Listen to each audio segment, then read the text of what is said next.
kakšna je dolgoročna vizija mesta Maribor in mestnih nepremičnin, kar se tiče parkiranja v centru mesta in bližnji okolici?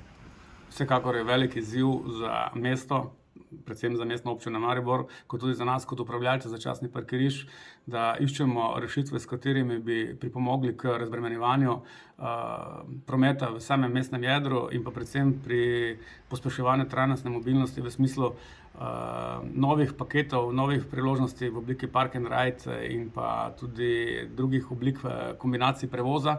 In s tem namenom mesto v vsakem primeru spodbuja tako v obliki javnega mestnega potniškega prometa, kot tudi nasploh iskanje novih priložnosti za prevoze v samo mestno jedro z javnim mestnim potniškim prometom in uporabo parkirišč nekje izven samega centra oziroma čim bližje oziroma čim dlje, izven mestnega jedra. In ta zadeva se zdaj v tej fazi že oblikuje. Eno izmed parkirišč, ki se bo kmalu odprlo, je parkirišče pod Koroškim mostom. Kakšen bo tam parkirni režim? Res je, parkirišče pod Koroškim mostom bo odprto v naslednji dne, torej v sredi marca.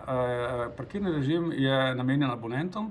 Gre za parkirišče z cirka 60 parkirnimi mesti, urejeno, osvetljeno, z video nadzorom in bo predstavljalo zelo lepo izhodišče za povezavo z mestom, saj je pravzaprav v neposredni bližini študentskega kampusa in pa hkrati praktično na dosegu mestnega jedra 3 minute z kolesom oziroma 5-6 minut peš, pa si praktično v samem centru. Imamo priložnosti, gradimo nova parkirišča, iščemo nove lokacije, s katerimi bi želeli omogočiti uporabnikom parkirišč in pa predvsem tudi uporabnikom mestnega potniškega prometa hitre in učinkovite prevoze in pa seveda časovno usklajene cilje, katerimi pravzaprav prihajajo v mesto.